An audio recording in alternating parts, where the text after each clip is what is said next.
Hey, this is Aaron Shaw with another edition of Coach's Corner. This is our weekly newsletter on some tips and tricks for you to stay as healthy and active as possible.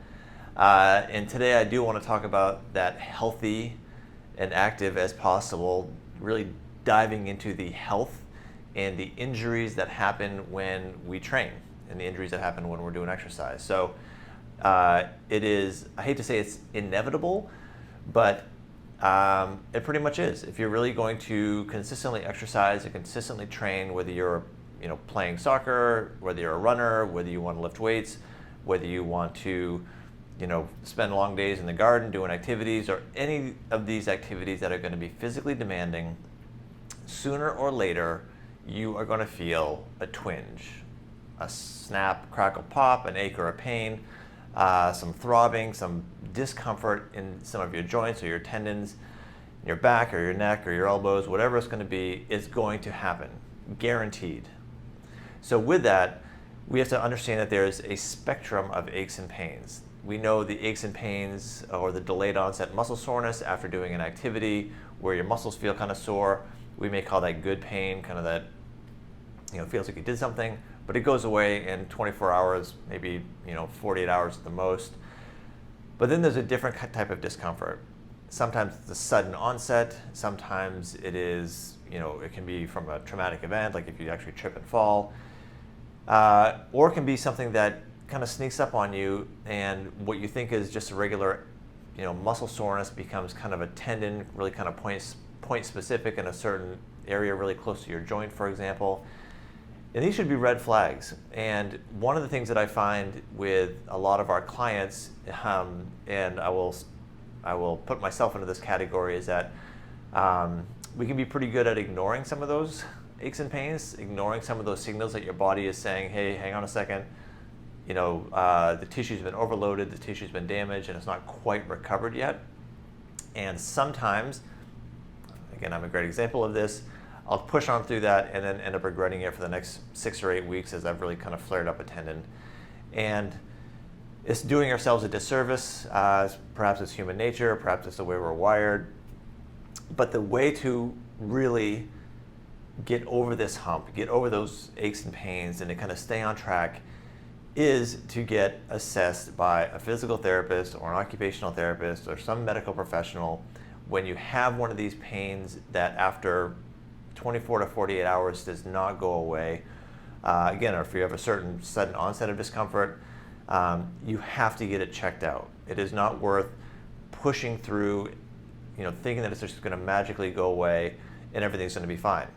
I will tell you that sometimes if you do ignore these things, you can actually kind of recover over time because your body is healing over time. But what that's left with is, if we don't understand why that happened or how it happened, is that it's going to likely happen again. So the best ways to find out if some muscle is too weak, or a joint is too tight, or a muscle and tendon is too tight, or a movement pattern isn't correct, is to have it assessed.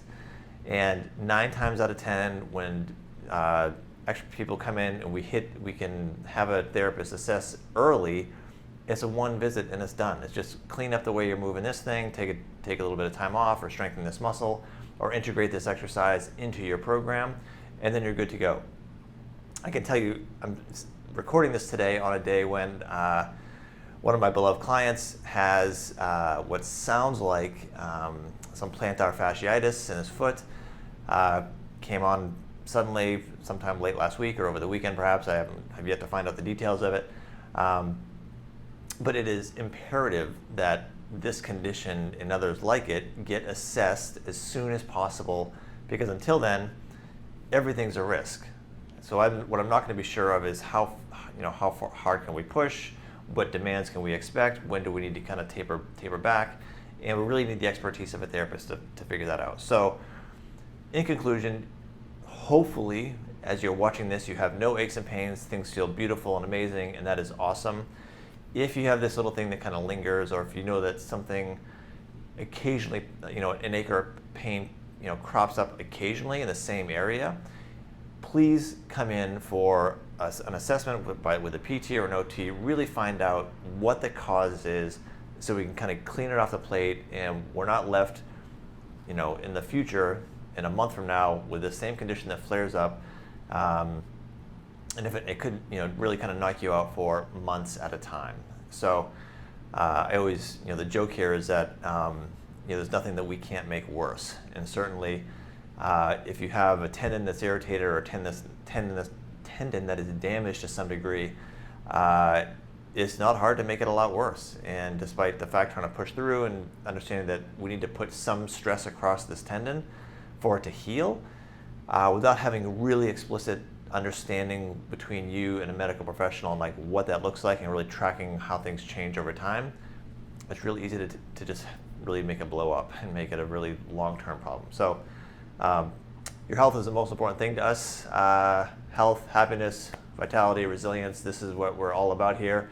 So keep up with your exercises. If anything feels weird, you know how to reach out to us.